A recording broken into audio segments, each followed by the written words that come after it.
Welcome to the Undisputed podcast. I'm your host, Jenny Taft. This podcast is the full show from today's episode of Undisputed from start to finish. They've got a busy slate, so Skip, Shannon, let's get to it. Good morning. Welcome to Undisputed. I'm Jenny Taft with Skip Bayless and Shannon Sharpe. Good morning, guys. How are you doing today? Good. You know, when I bring the shirt and tie, hey, Skip, it's over. Boy, it's all about you. It's over. I've never heard anything like this. All I know is somebody going to jail today. Really? Somebody going to debate jail today with the shirt and tie on. Yep. Well, allow me to say, I didn't get a chance to do this yesterday because it was our first day back. Yep. I would like to wish a belated happy 28th birthday to the best two-way player on this planet, to the man who will soon be back-to-back finals MVP, to the new king of Los Angeles. I don't even have to say his name, but happy birthday, you know who. Can I move my birthday to another month? Yeah. No. Oh, you do share his that month. guy. I do, a couple of days before. Yeah, okay, good. How you doing today, Skip? I'm just great. Here we go. Yes, sir. You guys good? I like that. Skip, way to get that in. All right, we got to go to the latest with Cam because the hype train for the Patriots has begun with the signing of Cam Newton. Pro Football Focus said that Cam single-handedly has made New England the favorites to win the AFC East. According to PFF, Cam is now the best quarterback in the division while still taking into consideration the uncertainty of his injuries. So, Shannon, do you agree with all of this? Yes, I had the Patriots as a slight favorite in the division before Cam got there. So, obviously, Cam being the best quarterback in the division makes them, I believe, an overwhelming favorite. Skip, I don't trust Josh Allen. I believe the Dolphins are maybe a year or two away because they're a very young football team, and the Jets are the Jets. So for me, obviously, I believe it's going to come down probably between Buffalo and New England. But I trust Cam more than I trust Josh Allen. I trust Bill Belichick more than I trust Adam Gase, and I trust their defense. Even though I love Greg Williams, I know Greg is going to have them flying around. Once they get the situation resolved with Jamal Adams, Skip, we don't know how that's going to play out. Is he going to play this year? Is he going to get traded? So they'll fight to the very end. But from top to bottom, I just trust the Patriots more than I trust anybody else in that division. And what's going to happen, Skip, if you remember when Tom Brady was suspended for those four games, Josh McDaniels called a different game for Jimmy G and Jacoby Brissett than he ever called for Tom Brady. He put those guys on the move. They moved the pocket more than Tom because those guys were more athletic. Well, this is the most athletic quarterback that he's ever coached. So I wouldn't be surprised if they moved the pocket a little more boots, more things of that nature to take advantage of Cam athleticism. They're gonna have to do some work on his footwork. Cam does not have the best footwork. That's why his completion percentage is not where it needs to be. That's why he's not a QBR darling. So those things, with all that being said, I still trust Cam. I still trust Coach Belichick. I trust the Patriots more than anybody else in that division. By the way, quick point of order. Josh McDaniels did briefly get to coach Tim Tebow in Denver. So did he not qualify as an athletic? I don't know. Let me ask you a question. Are you saying Tim Tebow won? I'm just throwing it out. But now back to the question at hand. So, Mr. Sharpe. Yes. Let me get this straight. The Buffalo Bills last season, people forget very quickly, went 10-6. Yep. The Buffalo Bills went down to Houston and played a playoff game. Yeah. They had all sewed up. I thought they had it in the bag. They blew it late.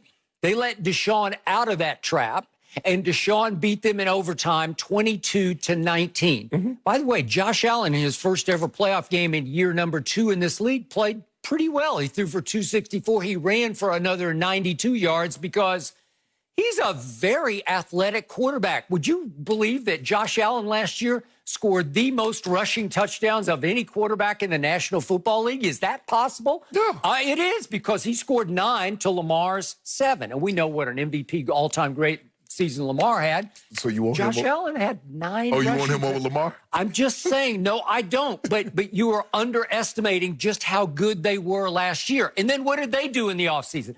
They went out and added Stephon Diggs. We'll just go trade for the guy who had his career year last year for the Minnesota Vikings. You like that? You know they got the Ward up there, right? Hey, he locking folks up. Really? Oh, Gilmore. All of a sudden, Yeah, cool. you've got John Brown and little measly Beasley on top of Oh, my- Stephon Diggs? Are you kidding me? Beasley only works good against you guys. You Okay. That team without Stephon Diggs came to Dallas and dismantled Dallas on Thanksgiving. Yep. Tore them apart like turkey legs, just ripped it right off. Right? Yep. Love it. It was the worst beating that my team took all last year at home on the Thanksgiving afternoon stage that they usually own. Am I right? Yeah. Okay, so meanwhile, Bill Belichick makes no significant upgrades or additions to what I think by anybody's account. Addition by subtraction. He got rid of something. Oh, he got rid of two. Wait, you're right. He got rid of two goats. Not just one goat. He got rid of the goat quarterback and the goat tight end. Yeah, the low, Skip. Okay, and all of a sudden, you add Cam Newton, and according to Pro Football Focus, that Cam will be the driving force. Yes, of a team that is now favored to be the playoff team out of the AFC East. Now, Pro Football Focus went on to say that they'll win only... Their projection is for 8.2 wins. Man, so I guess, well, that's what they said. That they even upgraded with Cam. They went from like 7.7 to 8.2. Is that even possible? I guess they're saying that 9 wins will win the playoff berth out of the AFC East. Okay, so now we're back to Cam Newton. I love Cam. I always have. I co-signed on Carolina's got to take him #1 overall. Always been a fan of his. And when Belichick went out and finally closed his eyes and plunged on Cam Newton on Sunday night, I said, that's a great move. It was a great, desperate move because I believe Bill Belichick starts looking at his roster saying, this has 4-12 written all over it with Jared Stidham starting game #1 in place of the GOAT in Foxborough. So I said, okay, that's a great idea. And yesterday I got a little carried away sitting right here in this chair, and I said, okay, I'll move the ceiling for wins for New England with Cam there. From 4-12, I'll go all the way up 5 to 9-7. Then last night, I start looking at the schedule. And I brought this up to you because I had not looked back to research it, but I brought it up on the fly because if memory served yesterday on the show, I was thinking, doesn't New England face maybe the hardest schedule in pro football coming up this year? So I look it up. Yeah, it's the hardest based on last year's win-loss records in all of pro football. #1 most difficult schedule belongs to Cam Newton's new team. So I start looking at the schedule last night, and I dare you to look at it right now and show me 8 wins because I'm having a hard time finding 8 wins on this schedule because they get to open at home with Miami. I'll give you that one. Then they go to Seattle. I will not give you that one. Then on down the line, game #4, they go to Kansas City. I won't give you that one. Couple of more games. The 49ers visit Foxborough. Jimmy G returns. I just don't think they're better than the 49ers, and I don't think they can win that game. Then they go to Buffalo. I'm sorry, you can't win that game. Gonna win it. And then at Jets on Monday night is the next game. Okay, is it a win? Are you sure about that? Greg Williams flying at Cam? I don't know about that. Then here comes Baltimore to New England. You got that as a big dub? I don't think so. Then they go to Houston. That's no cakewalk against Deshaun down there. Deshaun plays great against Belichick, as has Cam in his past. And then near the end of the season, they go 2 Chargers and 2 Rams in 4 straight days where they'll just stay in L.A., I'm sure. But they play on Thursday Night Football against the Rams. I'll give you one of those, but I can't give you both of those. And then they have to go to Miami in early December. That was always a big problem for Tom Brady, let alone for Cam Newton. Cam got this. And then there's a big barn burner of a clash on Monday Night Football on December the 28th. Buffalo visits Foxborough.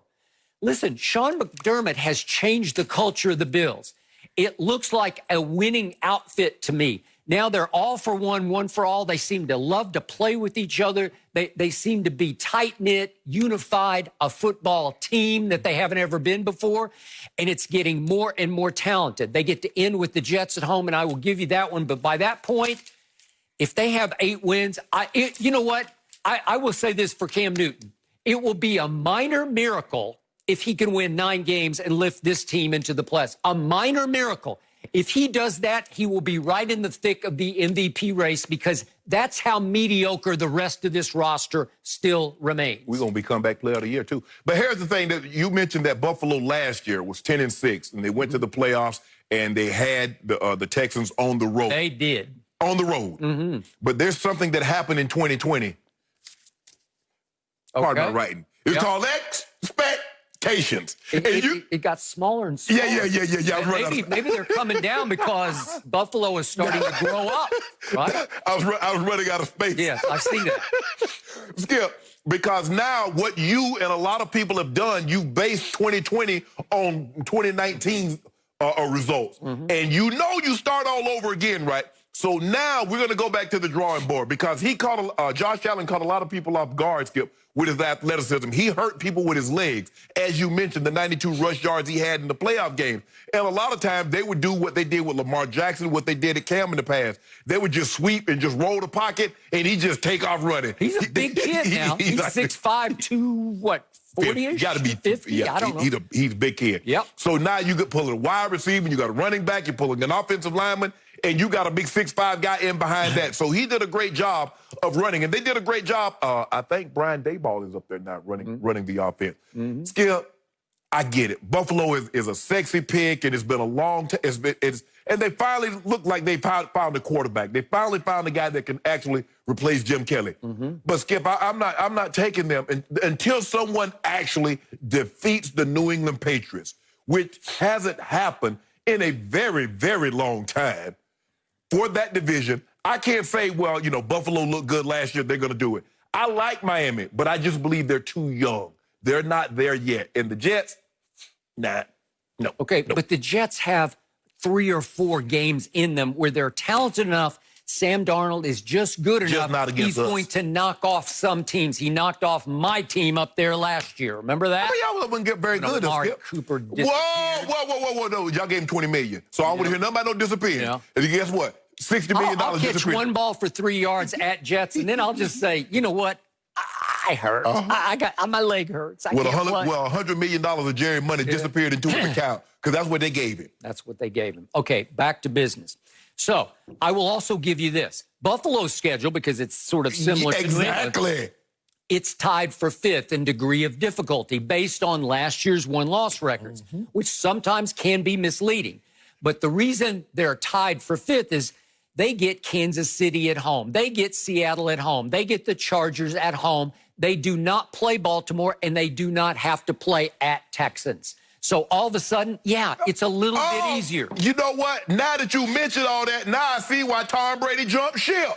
He didn't want that hard schedule. You know what? I think there might have been something to that. What he didn't want is another year with that sorry receiving core that Belichick strapped him with last year. Oh, now they sorry, huh? Well, sorry, they were dead last in the league in separation. Remember the classic soundbite? We get to see Tom Brady on the bench yelling, somebody separate. Just somebody get open. Somebody win a route.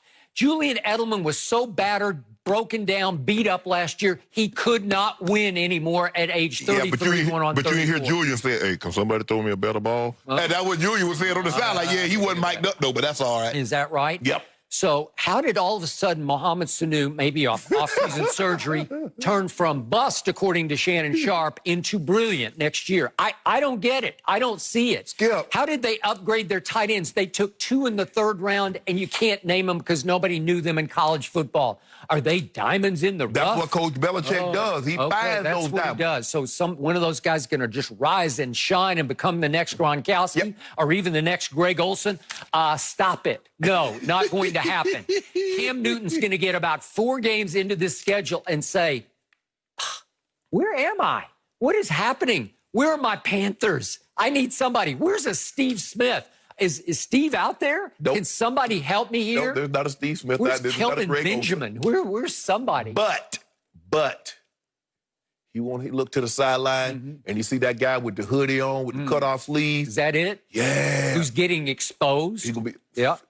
There's something about Coach Belichick that seems to bring a calm over his team. Really? They don't get too high. They don't get too low. They don't let the emotion of the ball game overwhelm them. So they realize they're going to be in every ball game because they're still going to play lights out defense. Okay, so help me out here. Yeah.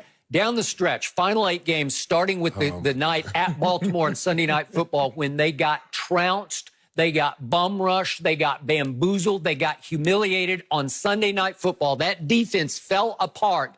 thanks to Lamar and company. Yeah. From that point on, they struggled mightily. They were as ineffective down the stretch as they were all-time dominant over the first 8 How games. about your offense? Your offense? Okay, wait, no, we got to do defense. Okay. Did Bill go out and say, I need him, and we're going to upgrade in the draft with him, and him? No. Did he do that? No. There's not one significant upgrade, and it felt like a mass exodus because all of a sudden I look up and there's no more Kyle Van Noy. He's gone, and Jamie Collins is gone, and Danny Shelton's gone, and Landon Roberts is gone, and Duron Harmon is gone from this defense that wasn't that great down the stretch last. You do realize like 2 of those 3 guys have played other places and never enjoyed the level of success at those places. I'm just saying, I give you Stephon Gilmore. I give you lockdown, lock-up corner. I give you that. I'll give you the McCourty. I'll give you one of the McCourtys anyway. That's fine. Your back 4 can be very good, but your front 7 is mediocre at best. But it's been that way. Okay, and I'm going to remind you, Dante Scarnecchia retired one time before. Remember, was it 2014, because they lost to the Broncos in 15 and he came back. That's when it was. And he came back because he can work miracles with the offensive line. It's just a bunch of sort of cogs. It's a bunch of no-name guys. They just slide in. Yes.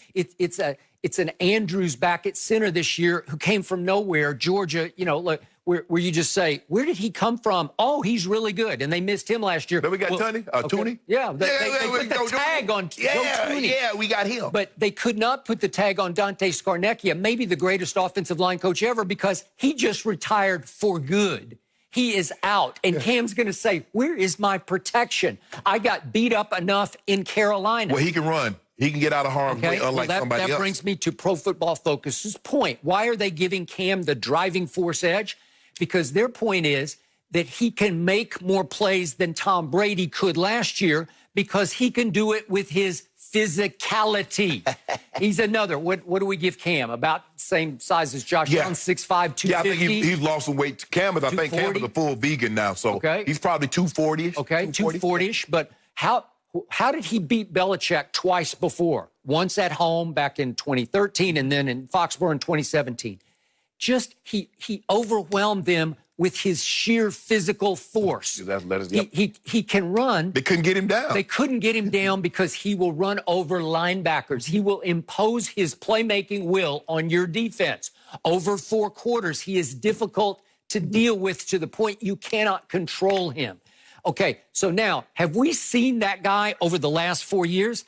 I'm talking about this guy, Superman. No, we really haven't seen him. We haven't seen him skip. We've seen him stretches. We see a game here, 2 games there. We did. But we haven't seen what we saw in 2015. We have not. Over the entire... Okay, so just for the record, and again, I remain a Cam fan, but in his last, over those 4 years, that'd be 46 starts because he was beat up. They were beat up also. He went 23-23 as the starter over the last 4 years. His QBR was 44 over 4 years, which is below the 50 average, 0 to 100. And his completion percentage, which has never been great, was 60%. Yeah. That ranked 44th of qualified quarterbacks over that 4-year span. He's not that guy. No. So while Tom Brady thrived, became the GOAT by no negative plays, Cam would make huge positive plays, but he would have some negative plays because if you're going to take those kind of risks, you're going to have some negative plays. He's going to have, and that's what he's going to have to cut down on, Skip. He can't turn the ball over because, as you mentioned, it's not like they're littered with talent on the offensive side. Nope. So they're not like, say, a Kansas City or a Baltimore, Skip, that just have that offensive talent that they can just, dig out of a 14-point deficit. So they're going to have to play it close to the vest. He can't turn the ball over like he did in Carolina. And they're going to stress that because I believe they're going to try and run the football. Because, Skip, if you look at the Patriots, when they had success over the last couple of years, they were able to run the football, Tom Brady play action off of that, push the ball down the field, find Julian Edelman and these running backs out of the backfield wide open. So if you can run the football, you can take full advantage of what Cam can really do really well, which is play action and still get outside of the pocket. And if he feels like, I got to make more plays because we're not that good, is he going to be able, I'm not wishing this on anybody, I'm going to knock on wood for him right here, but can he stay healthy if he has to keep playing that way? He had surgery on his shoulder. He just had surgery on his foot. we've all we talked on the show about he died for the cause, quote unquote, in Carolina. He did. He won a lot of games with his physicality, which added up. It took a toll on his body. He's 31 years old, but he's played 9 hard years. No quarterback over the last 9 years has taken remotely as many hits as Cam Newton. Yeah, you'd be surprised to find many running backs. That is correct. You know what? That is correct. I'm with you. So can you just step in? Is he fresh enough since he hasn't played that much of late? Right. Maybe, but you're asking a lot of a quarterback who's going to step in the system that is the complete opposite, into the Patriot way. Right. Into the mindset that he doesn't know. It's going to take a different mindset, but I believe, Skip, they will stress to him that no one plays outside of the system. And what made Brady so great is that he stayed within the system. Okay. He stayed within himself. But I think it's a lot easier, Skip, when you don't have the athleticism like a Lamar Jackson and a Cam Newton to get outside of the pocket and go 50 yards for a touchdown. I got that. But what Cam is he has a huge ego, which is why he's Cam Newton. And we're going to talk more about this later in the show. But because he has some prima donna in him, and I'm not criticizing, I'm saying this in a great way. It's part of who he was. He steps on the football field and has supreme athletic arrogance. I told you Kyler Murray is like that in a miniature version. But these two step on the field, and it's like you can just see in their body language, I am the best player on this field, and I'm about to show you that I'm better than all of you.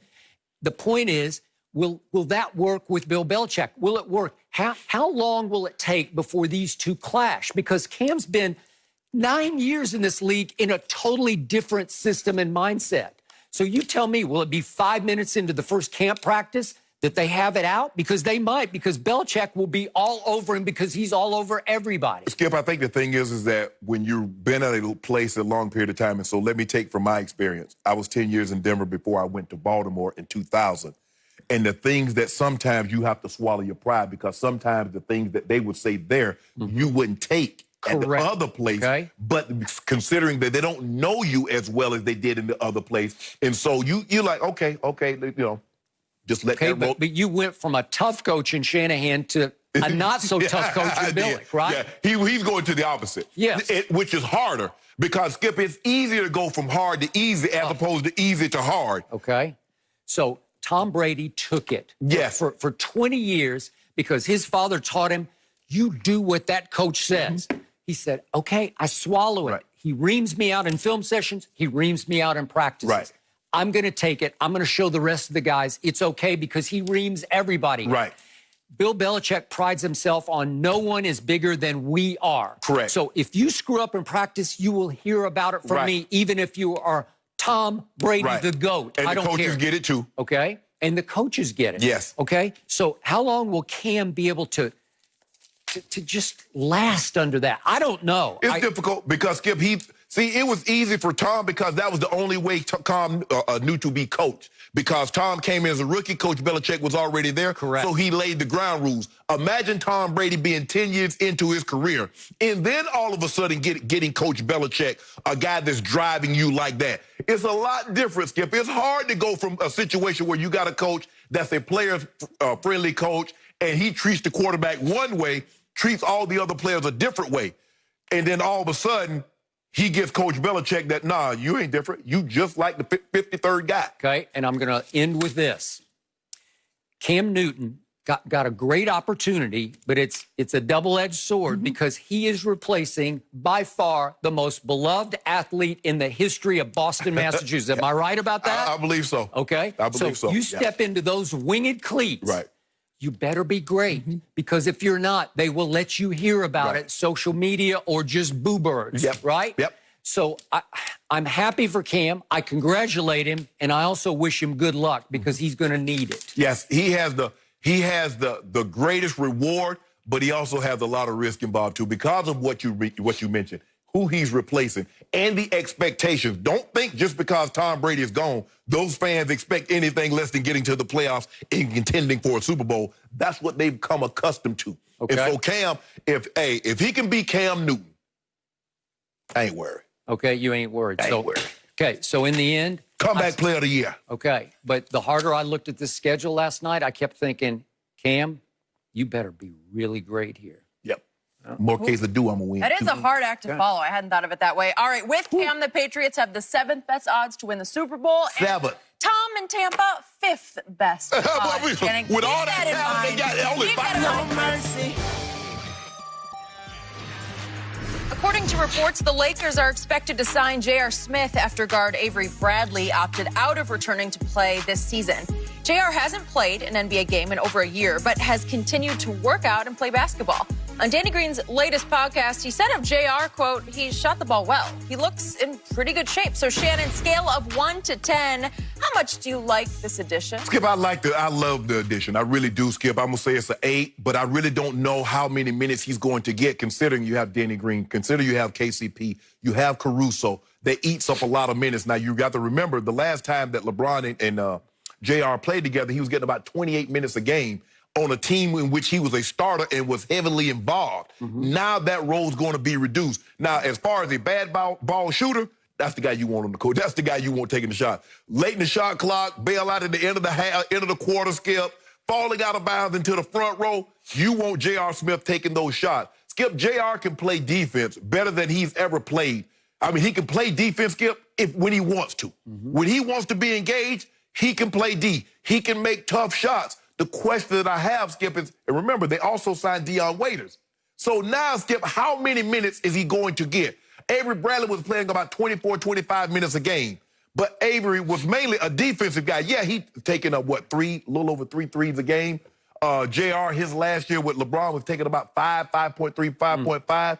So my question is, Skip, yes, I believe with LeBron knows where he wants the ball, know exactly how to get it to him in his pocket. I just don't know how many minutes and how beneficial it's going to be. I understand we needed a roster spot. So for me, if he can come give us, say, 6 points a night, playing 15, 18 minutes a night, we'll take it. But, Skip, I just don't know where the minutes are going to come from for JR. So, scale of 1 to 10, I will give this a 4, only because the one thing I love about J.R. Smith, he will take and make impossibly big shots. He is fearless. He saved the game 7, Skip, on the road against Golden State. He did. He's cold-blooded. He just doesn't care. He's fearless. Just give me the ball. I will shoot it at any place, at any point, at the end of whatever clock or at the end of the game. I will take that shot. Yep. You're right. When he decides to, when he needs to, or really desperately wants to, he can play defense. He can. But that's not often. No. Now, not often. So what just happened was you replaced a starter. Avery Bradley started 44 games out of 49 possible games this year. 44 times he started. The only reason he missed 5 is he's coming off an ankle injury, so they just eased him back into the lineup. Right. So you replaced a starter with a J.R. Smith who is not, by my calculations, he has not played an NBA game for 619 days. Yeah. The last time he played an NBA game was November 19th of 2018. Think about that. Yep. So what are you going to do? Would you dare to throw him into the starting lineup? No. Okay, then what else do you do? Are you going to put Kuzma in the starting lineup? That might be. Okay, if you do, you're going to take the scoring punch, the electricity out of the second unit. Right. Kuzma is a great 6th man, a la JR back in 2013 with the Knicks when he was the 6th man of the year, averaging 18 points and 6 rebounds, shot 36% from 3. But he made a lot of big shots for a Knicks team that was pretty good. Okay, that's Kuzma right now. You need Kuzma to come in and electrify mid-first quarter or whenever, just as the shock troops leader, right? So if you don't put him in the starting lineup, are you going to put KCP in that spot? KCP probably will go into the starting lineup because I think, if I'm not mistaken, I think they started Kuzma when Avery Bradley went away. But KCP has started. KCP can play D. He can knock down big shots. Skip, JR is only going to shoot threes.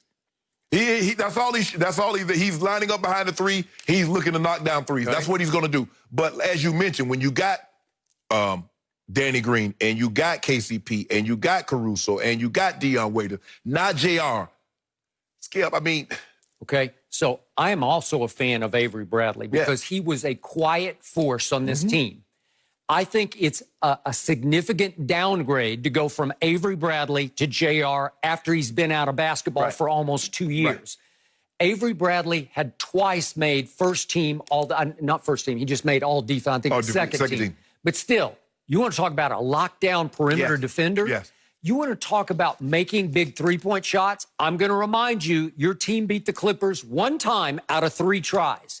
And in that game, which was the third game, the last time we saw these two teams go at it, Avery Bradley made 6 threes. He made 4 of those threes in the third quarter, while the king, LeBron James, scored 0 in the third quarter. Avery made 4 threes in the third quarter, and it tilted the game in the Lakers' favor. LeBron then came in the fourth.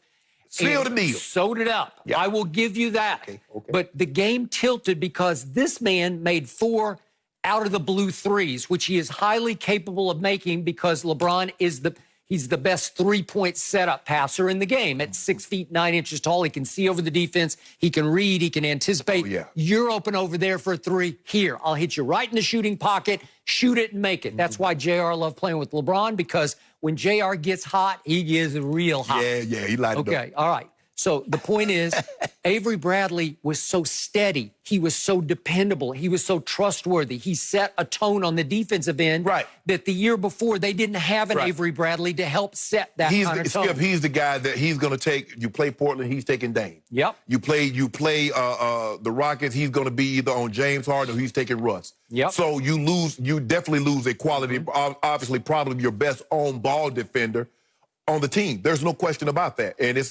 but he had to do what was in best interest of him. And so now the Lakers, we got to go on and win this thing for Avery. Okay. Win this one for Avery. All right. I don't know that you're going to win this one. Yeah, we're going to win it. We're going to win it. By the way, he is opting out of this for all the right reasons, because he said family and cause. Black Lives Matter, obviously. So you cannot criticize him 1 ounce for saying no.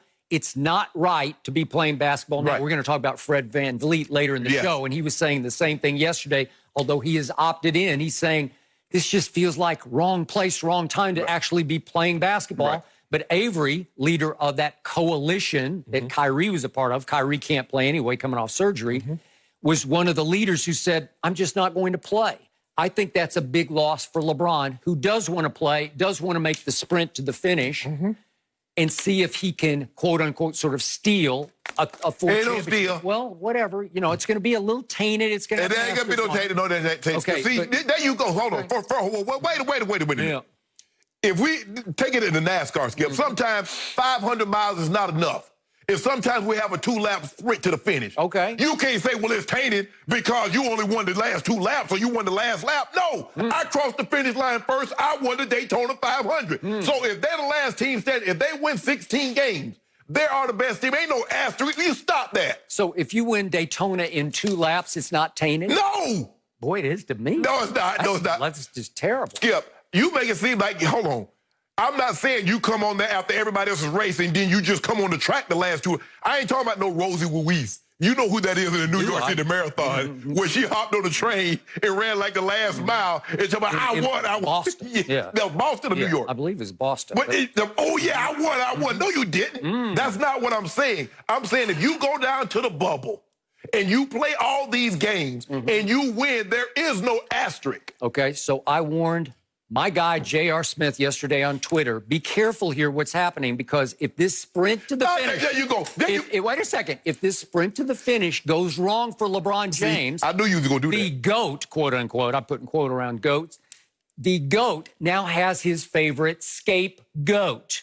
Am I right, Shannon Sharpe, that in the past, LeBron has quickly pointed fingers at that guy? Skip. It was always JR's fault. A lot of times... The man forgot he was playing an NBA ball game. But it went on way before that.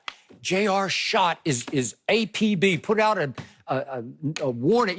Whatever happened to his shot, right? You talk about that TV show Dallas. Who shot JR? Yeah. All we ever talked about, it seemed like, on this show was what happened to JR's shot. Where did it go? Skip, but that last year in which they went to the final, JR was not shooting the ball like the JR that we had seen the previous couple of years in Cleveland. Okay. But you need to stop this. LeBron could always blame it on JR. You know why? JR would take it. He would hang his head in the locker room and say, he's right, I got to start making shots, or he's right, I had a brain cramp. Whatever it was, And the ultimate moment came in game 1 at Oakland of the finals in 2018. You know what happened at the end of the game. If we could see what happened. We don't need to see it. I can't watch it. I want to see it. Here's LeBron, and he gets the ball back, and he's got Steph on him. Shoot it! Shoot it! King, you got it! Just shoot it! What are you doing? Don't pass it to George Hill. What are you doing? Do you realize LeBron James had scored 49 points up to that point? 49 points. And he passed to George Hill when he had a 15-foot jump shot on Steph Curry. Just jab step him right now and just go up and shoot it. Shoot it from the top of the circle. Pull a Michael Jordan. Remember, they're down 1 at that point. He's as hot-handed as I've ever seen LeBron from the perimeter. He had made 10 of 11 free throws. All you have to do, jab step, go up, shoot a jump shot over 6 feet 3 inch Steph Curry, mini Steph. Oh, not even mini Steph. Well, come on. You're 6'9" over 6'3". Why would you pass it to a guy you can't trust at the free throw? Oh, now we can't trust him. The guy's a career 81% free throw shooter. Now we can't trust him. George Hill had never been thrust into a position of having to make 2 free throws to win the game. You're down 1, you got to make them both. So he made the first one, and he missed the second one. And, of course, right on cue, JR took LeBron James right off the hook by grabbing the bat, made a great rebound on Kevin Durant. Great move on Kevin to get the basketball. He had a brain freeze. He lost track. What it was? Well, he just lost track of the clock, and he dribbled out the rest of the clock. That's like me being on live television and just get up and go after the doorbell. Okay. I forgot I'm on live television. J.R. Smith got he's in an actual NBA game. And despite that mental blunder by JR, what then happened? You're tied with Golden State in game 1 going to overtime. We were done. Like you told us game 6, when we got to overtime, we took you to overtime in San Antonio, and you said we were shot to the heart. We were done. We were done. Okay, but in that case, you had the championship won, and all of a sudden you didn't have it won because of Ray Allen. Hold up. How you think we had to so we win 1 game, that's the championship? Wouldn't you like to have that leg up on that team? No. Yes, you would. Hold on. Game 1 at Oakland? You guys had it. And then you still had game 7. Even if we win game 1, we still got to win 3 more games in order to win. All you guys had to do was win 1 game. Did my guys quit in overtime of game 6, 2013 at Miami? They did not quit. We blew the doors It off. went right to the end of the game. Game 7 went all the way to the end of the game. They did not quit. They were just psychologically wounded from the Ray Allen shot. They were up 5 with 18 seconds left, and they couldn't close the door and the deal on a championship. So you don't believe we were psychologically wounded? Your leader went and sat a seat away from the rest of the team, as in, I don't want to associate with you guys. And your leader went into overtime and refused to take a shot until you were down 7 with 2.5 minutes left in the overtime. JR pulled a Jim Marshall. You know what Jim Marshall did. He scooped up the wrong way. Yes. J.R. Smith was 4 feet from the basket. Okay, but the deed had already been done by LeBron James. I don't need that. What do you mean? If you're giving me GOAT, the GOAT just goes right up and shoots that shot to win the game. That's 4 seconds left in the game. Just shoot it. Pull right up and shoot the shot, and we're not having any... All of a sudden, you got a GOAT debate going now, right? No. He passed it up because he was afraid that was do or die, sink or swim. 51, the most points scored in a playoff and a losing career. The way he got to 51 because he made 2 free throws in overtime. Okay, what about that 49? 49, that means shoot it. And he don't put the game in George Hill's hands. And he kept him in it. Don't put the game in JR's hands. But, of course, JR took him off the hook, and he took the bullet for the team. He said, it was my fault. I screwed up. He did. He didn't lie. Is there a lie in any statement that he said? Skip, here's the thing. And you want to make it about with George Hill. Skip, nobody's been in that situation until they've been in that situation. Frank Jobe had never done Tommy John until he actually did the surgery on Tommy John. So he had to start somewhere. George Hill had to make he's in a finals game. I know he had never been there, but nobody had ever been there until they had been there. So who, Shannon Sharpe, would you have trusted more? LeBron shooting a 18-foot jump shot, or George Hill making 2 free throws? I want the ball in LeBron's hand. And whatever decision he'll make, I'll live with. It's the right choice. I'll live with whatever decision, Skip. And by the way, JR also got a completely underrated assist on the greatest block in the history of the world. How about Game 7, 2016, again at Oakland? Watch what happened on this play if we could slow it down a little bit. Wait a second. J.R. Smith first attacked Iguodala, slows him down, makes him double pump, and that led to the bicycle built for two block. Bicycle built for two. JR got the first contention. If they got the white jerseys on, if they got the maroon jerseys on, this doesn't do it justice. Was that a pure chase down by LeBron? Was that LeBron going solo on Iggy? No, it was J.R. Smith getting in Iggy's way first. That's Batman flying over Gotham. Who contested the shot Coming first? to get that Joker. Who made Iggy pull the ball back down and not dunk it, but try to shoot a layup? Did you watch it? Who did it? It was J.R. Smith. LeBron was explaining it. He said, JR, whatever you do, don't foul it. He says, I counted my steps. I counted Iggy's steps, and I knew exactly the launch point in which I need to take off. If there had been no JR in his way, Iggy goes up and dunks that ball, or at the very worst, he's shooting 2 free throws because he would have gotten fouled by LeBron James. I'm not sure, but if LeBron had been long jumping, that might have been one of the 3 or 4 longest jumps in the history of the world. Now, Mike Powell has the record. Bob Beeman, Carl Lewis, that might have been a 28-foot jump, Skip. Is that Did you right? see where he... Skip, and he said, I went up with both hands. Because just in case he wanted to get sneaky and lay it up on the other side, I had him to left to right. Bam!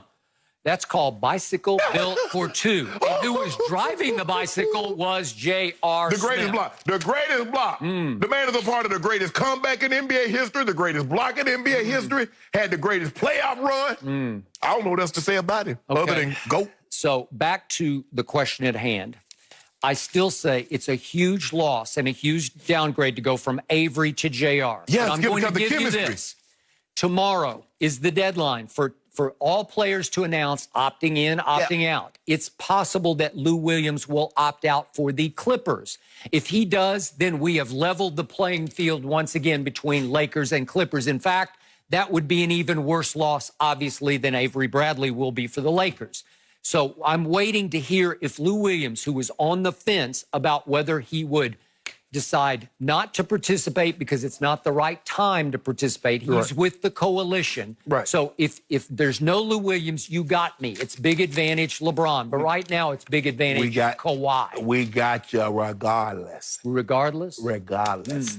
Okay. It'll be interesting to see, like you mentioned, Skip, if any other players do opt out today. I'm very curious to see how that all plays out. I don't even know why the Nets going down there. They ain't got no team. They're done. No mercy. Yesterday, Ezekiel Elliott did not realize he was still streaming a live video of himself when he said he was, quote, low-key faded. Elliott then said he realized he hadn't stopped his video game live stream like he had intended. So, Shannon, how concerned should the Cowboys be about this? Truth be told, I'm low-key faded myself. Right here, right now. Right now. Way to go. Little low-key on the low. Skip, I'm not concerned about this, Skip. Look, who's surprised that Zeke likes to have a good time? Zeke likes to party. He's 25 years of age? So he's like a lot of men in America, women in America that's 25 years of age. He has a lot more money. He likes to party. He likes to have a good time. Skip, remember, he was at Dak when they allegedly broke quarantine. So this is nothing new. This worries me nothing. Skip, Jerry Jones knew exactly what he was getting with Ezekiel Elliott. When you draft a guy that high, you do your homework. He was willing. He says, I'm getting a phenomenal talent on the field.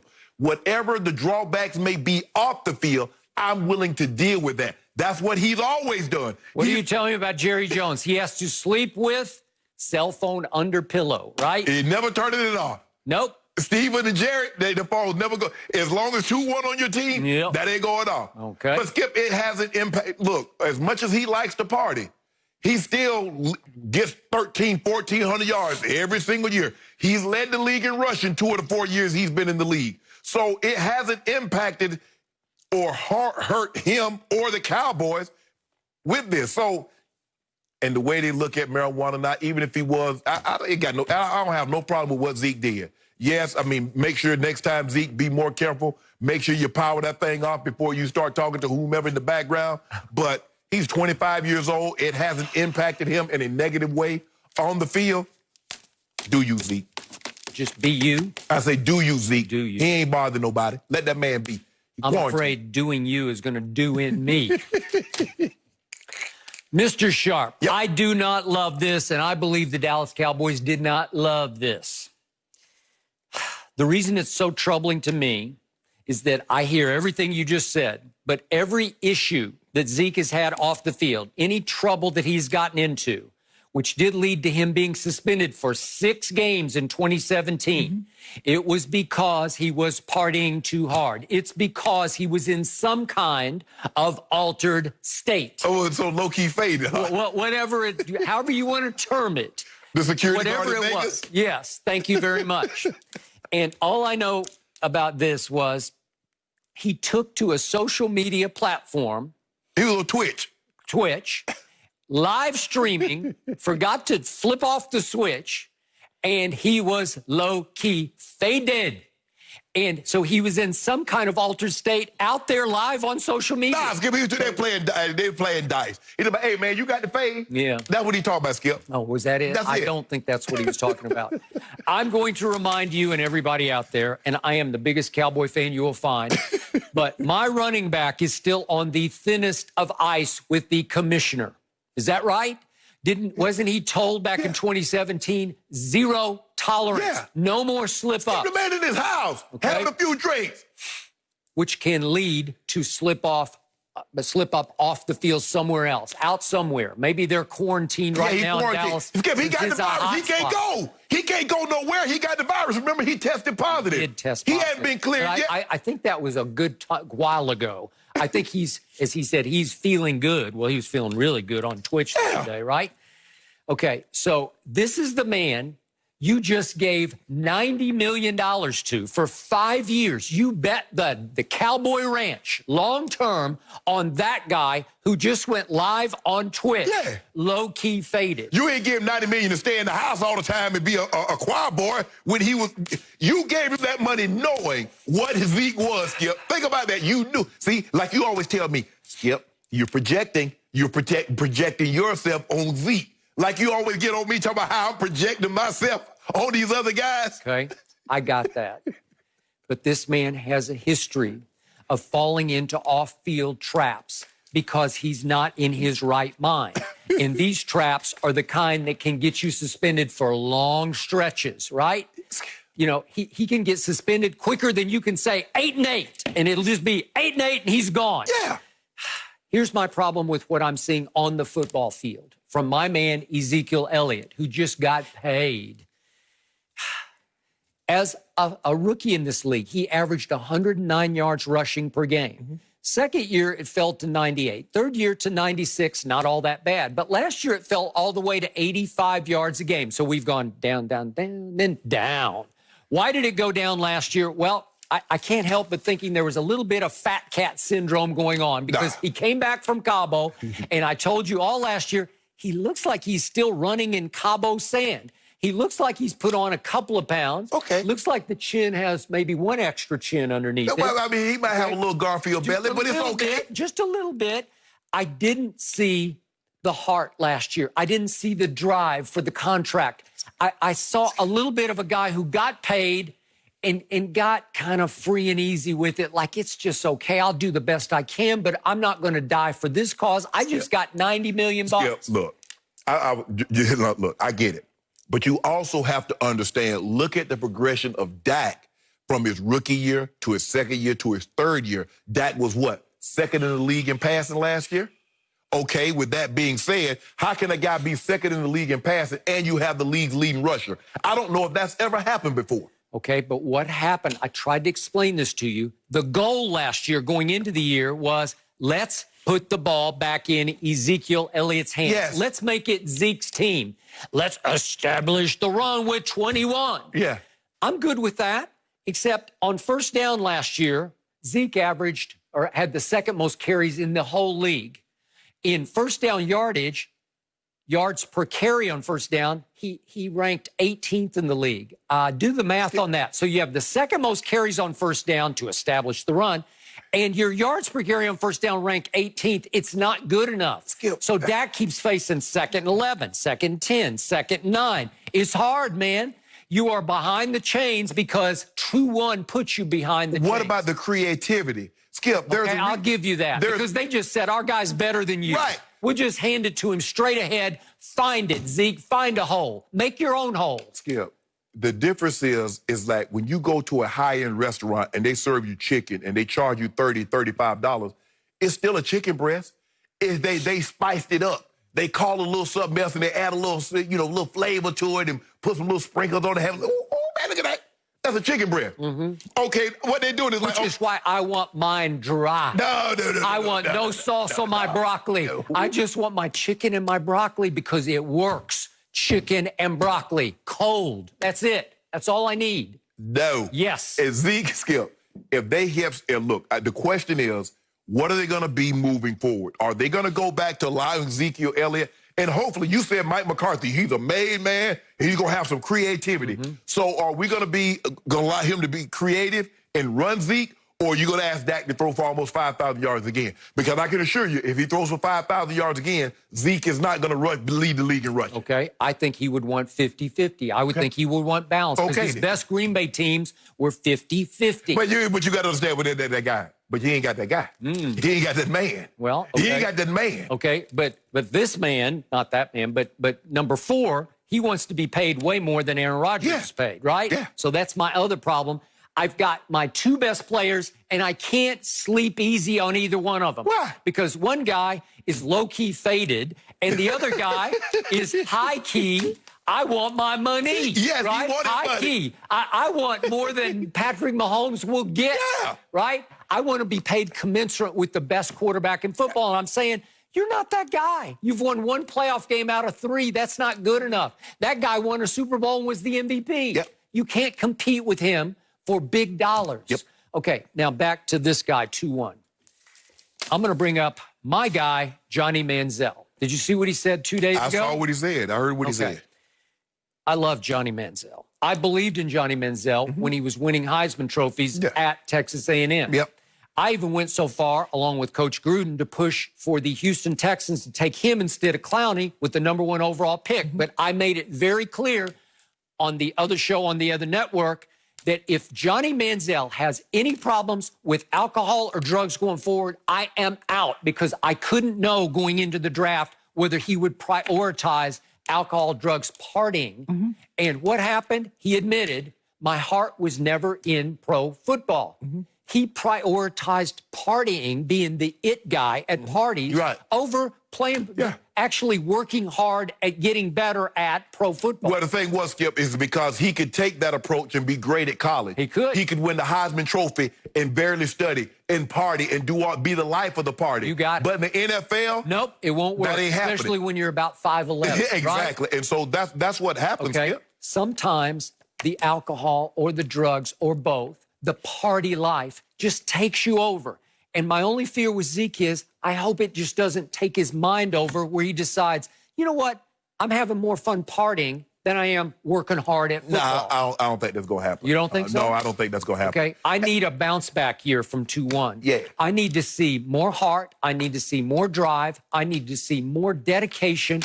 I need to see some fight in him that I saw in the first 3 years I did not see after he got paid last year. Maybe it was just an aberration of he came back late and he never quite got in sync. Maybe he needed more carries in a couple of preseason games to get him a little right. What about Dak? Dak threw for almost 5,000 yards. So you want a guy to rush for 2,000 yards? What did you tell me? Empty calories. Yes. They fell behind Green Bay 31-3, and then he threw for like 250 yards in the last quarter and a half. But that's the thing, Skip. If you fall behind 31-3, how the hell Zeke gonna get the ball running? Well, you got to throw the exactly. Right. And in Chicago, they fell behind Mitch Trubisky. Yeah. What are you doing? And against Buffalo. Yep. And against a lot of other teams you falling behind. Yep. So you just can't put all that on Zeke's shoulders. As a matter of fact, you know what? I'm gonna put me a hookah. Put me a hookah bar in my house. Are you really? Yeah, get that hookah going. Oh, I'm glad we don't test here. I don't know. Maybe we do. We test for COVID here. I know that, right? Yeah. Take your temperature. But the hookah is at my place. I'm quarantined. Oh, okay. Yeah, I don't think you need to do any hookah. Shannon, come on. Is that even cool anymore? No. All right. And Skip, question. Do you still have the Zeke pick by your bed? I was curious about that. Yes, I still believe in Ezekiel Elliott. Okay, He is still my man. No mercy. Major League Baseball has announced that the 2020 season will begin on Friday, July 24th, with MLB on Fox returning on July 25th with Fox Saturday Baseball. And we could not be more excited about this great news for baseball fans across the country. Guys, baseball is back. And of course, America's home for baseball this summer, as always, will be Fox and FS1. Grizzlies rookie Ja Morant yesterday took down a tweet that included an anti-police slang term. Ja apologized, saying it was directed at cops who abuse their power. Ja also thanked the police who have kept him safe in the past and said, quote, "We need good cops to step up and make sure other cops are not abusing their power." So, Shannon, do you like the way that Ja handled this on social media? I do. I like that he immediately apologized, Skip, because you don't want to do anything to undermine the cause. And you see, that's what happened with Colin Kaepernick. Because people didn't like that he was taking a knee for the anthem, it basically, they said, whatever he's trying to draw attention to, I don't care. Good point. The protesters, they're trying to bring attention. Well, they're looting, they're rioting. So whatever they're trying to bring attention to, I don't want to hear. And what Ja has to understand is that he's a very influential young man now. He is. If you see all these athletes that's becoming more socially active, that's because they're influential. They know people hear them. They're watching them. So you don't want to do anything to undermine the cause. And I think he understands that slang term that he used. I'm glad he apologized immediately. But there's a guy that's on 1600 Black Lives Matter Avenue that retweeted something the other day, Skip. He did? But I forgot he didn't really understand what he was tweeting. He didn't hear what they said. Talking about white power. Yeah, yeah. But see, and that's the thing. We will apologize immediately. We don't make any excuses. But the other side do something, because what we're seeing, Skip, is that I'm learning. I heard her say it one time. It says, Skip, it's easier to apologize than to ask for permission. You see, Skip Bayless, I'm sorry, I didn't mean to do that. Well, if I had to ask you, you're probably going to tell me no. So what I'll do, I'll go ahead and do it, and then I'll apologize for it. But he learned that from the top. But I'm glad, Ja, he's young. I don't make no excuses for what he did, because what he did was wrong. I got it. He understands that what he did was wrong. Okay. But like he's saying, I want the good cops to call out the bad cops. He said, because the problem that I have, what I'm seeing, is that they want us to judge them by their best, while they judge us by our worst. Because anytime we start talking about police brutality, the first thing they holler about, Skip, is Chicago. Well, that's a few bad apples. That's what y'all tell us. But here's the thing, Skip Bayless, it ain't a few bad apples. It's the seed of the tree. Yep. Because you can't say it's a few bad apples, because that's ingrained. Because what we're seeing, even though George Floyd was killed over a month ago, we still see police behaving as like it's normal business. Yep. Because they've done that for so long, Skip. That's ingrained in them. They can't even shut it off, even when they know the cameras are on them. Because think about this, Chauvin. Skip, the lady has a camera this far to his face, and he's smug, cavalier, with his hands in his pocket, kneeling like what? And I already know I'm going to get my job back. I already know they're going to put me on desk duty, which you're going to be paying for because it's taxpayer dollars, and I'll get my job back. So, Skip, I am so glad Ja did this. Chalk it up as a learning experience. Yep. You know everything that you say, everything that you tweet, repost, gets critiqued. And so you have to be accountable, because a retweet is an admission that you're co-signing it. Yep. And you have to understand that, Ja. Ja was wrong. He apologized. Good. So allow me to say up front, the more I hear from Ja Morant, the more I see of Ja Morant, the more I believe in this young man as a man and as a budding superstar in this league. I sense quality to him. I sense depth in him. I sense that this league is about to be in very good hands going forward, in large part because of that young man. He and Zion are going to be the next two pillars to take this league into the next decade, beyond LeBron. I don't know how much longer LeBron will go. But what he did yesterday was highly impressive. Because he did not apologize as in, I back off, I stand down, I give up. He did not do that. No, sir. He did not say that.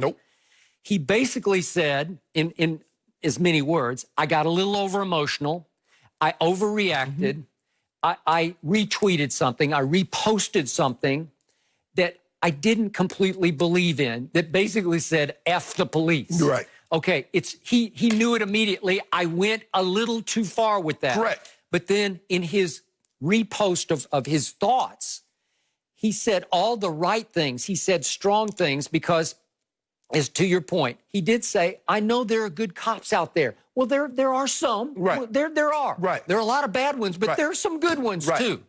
And he said, I appreciate the way those cops took care of me at Murray State and how they now protect and watch over me as a Memphis Grizzly. Okay, great. Right. And then to your point, he said, we need, all caps, the good cops to step up and make sure the other cops are not abusing their power. Boom. Right. Perfect. Right. Now you're on the right. Now we're all in, right? And then he concludes and reiterates, there have been too many black lives taken by police that could have been prevented. Okay, so we get that. And so he reiterated his big picture stance, and he drove it home with, I will not stay silent. Well, you better not stay silent Right. because you're a powerful voice in this Right. league. But you need to have some moderation to it. Right. You need to have some perspective Correct. to it. You need to be forthright and firm in your stance. Right. But you can't overreact and go a little too far with a knee-jerk overreaction. Correct. Not that he doesn't have that emotion in him, because you do too. Yes. But you have to stop. You go this far. Right. But you can't lose some credibility by going completely over Right. the edge into F all of them. Right. Okay. So it was a beautiful thing that he did yesterday. Right. And he said, you may not like me anymore as a basketball player, but I'm not going to stay silent. No. We're going to love him as a basketball player. Exactly. And as a man and as a spokesman for this league. Again, I told you from the start, I love Ja. I don't think he'll be more valuable on the court, you do, than Zion. Right. But I think Zion will be a little more valuable on the court. But listen, off the court, whew, this is a force to be reckoned with. Skip, when you look at it and what he's trying to do, he says, okay, the good cops, it's kind of like friends, Skip. If you have friends that only tell you what you want to hear, Yep. then they're complicit in your behavior. Because remember, we criticize a lot of Antonio Brown's friends because they never told Antonio Brown, bro, you wrong. They say, oh, AB, you good. Well, the good cops are just standing by, so you're complicit. Yep. If you look at it like this, Skip, let's take a team. If there's a bad apple in the team, what do they try to do? They try to get it out because it'll spoil the whole locker room. They say, we got to get it out of here. But what do the police do if they got a bad apple? They'll keep it there 10, 15, 30 years. Well, they used to. That's not going to happen anymore. I believe it when I see it. Okay. I believe it when And you could be right, but I feel like we're heading in the right direction. And then but here, Skip, I mean, the guy that killed Rashard Brooks, Skip, he had shot somebody else. He had shot at somebody. He had already shot at somebody. And then he kills this guy. I mean, so now what they do is that they pass the guy that killed Philando Castile, he got a new job, I think, in Texas. Okay. So you just pass the trash. So you go from one department, you might just go down the street, Skip, okay, Minneapolis. So now I go to another small town in Minnesota and get another job. Come on, man. Well, the cop in question in Minneapolis, look at his track record. Yes. Did it not dictate his fate? Did it not suggest that he was going to do this? Exactly. Right. And they'll slap on the wrist. Go, we talk. Oh, we had this conversation. Consider this. Come on, man. Come on. They know it's a problem, Skip. They know it's a problem. But if just imagine, Skip, if you had what the police get is called qualified immunity, is that theoretically they can't sue you. They can sue the state, but they can't sue you. Just imagine if you had qualified immunity as an individual. So no matter what you did, Skip, you couldn't be held responsible for it. Well, hell, ain't no telling what I'm liable to do, knowing that I'm not going to be held responsible for it, culpable for my actions. Yeah, I hear you. Are there races still in place in the system? Yes. You gotta believe there are.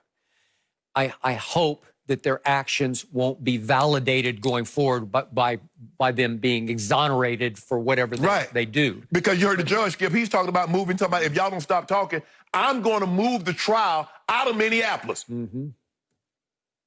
Boy, I'm trying to figure out when the last time. When the last time, and that's again, Oh, Skip. I got it. When can blacks get there? When have you ever had a black person get a trial moved? Skip, have you ever? I've never heard, and I've been trying to read. I've never seen a white defendant get an all-black jury.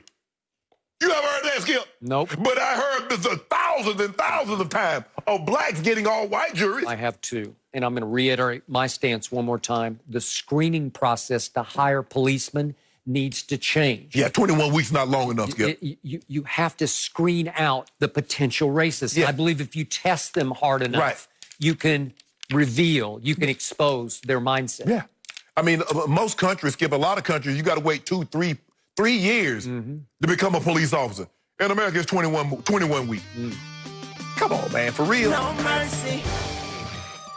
Longtime and respected Boston sports anchor Steve Burton was discussing how Cam Newton could have a problem fitting in with Bill Belichick in the Patriot way. Take a listen. You say he comes in humble. I don't know if he's got humility behind him.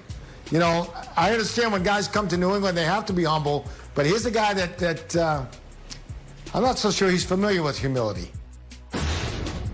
Okay, Shannon, do you believe that Cam has been humbled enough to fit in with the Patriot way? I do, but I want to know what's he basing that on? Because I've seen guys come there. Now, we look at Cam, and maybe you don't like his outfits. Maybe you don't like the way he conducts himself, and maybe he's arrogant.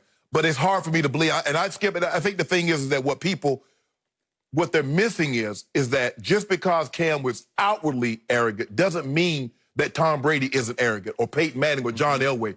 You've been around guys. They believe in their ability. While Cam is running on the field doing this right here, you watch the way Tom Brady runs on the field. And you don't tell me you don't think he said, I'm the baddest mofo out here. He does. I agree. Okay? That's why you have to have that. I am with you. Yes. You have to have that. I look at guys, Skip, and they said, there is no way Corey Dillon, his last game in Cincinnati, Corey Dillon threw everything he had on in Cincinnati, threw it up in the stands. He did. Shoulder pads, helmet, shoes, everything. He went in, led the league. I think he led the league in rushing, won a Super Bowl. Man, they say Randy Moss, Randy Moss. He had the Waters welcome in Minnesota, Waters welcome in Oakland. He basically quit in Oakland. Quit. Goes to New England, and now the person in the lock, and now the person had a bad thing to say about Randy Moss. Model citizen. Ocho Cinco. Yep. Now you talk about his personality fits right in. Now Cam, ain't no way Cam can fit in. Whoa. No, ain't no way Cam can do. Why? Okay, there's one big difference.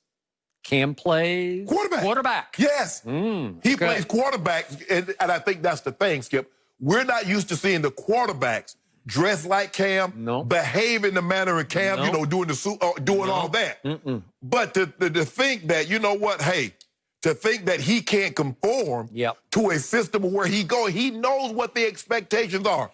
So if you understand the rules, I don't believe it's going to be a problem. He was allowed to behave the way he behaved, and I didn't have a problem with it. I think early on he could have shown some maturity as far as leadership, but I don't have a problem with that. Nor do I. Okay, let's go back to Steve Burton. I know a lot of people outside the New England area do not know Steve Burton, the longtime sports director at CBS in Boston. For those who don't know, his father played for the Patriots pre-Belichick. Back in the 60s, he was a running back for the Patriots. So Steve Burton grew up black in Boston, a city that historically has had, dare I say, sort of a racist underbelly to it, because the Red Sox were the last MLB team to integrate.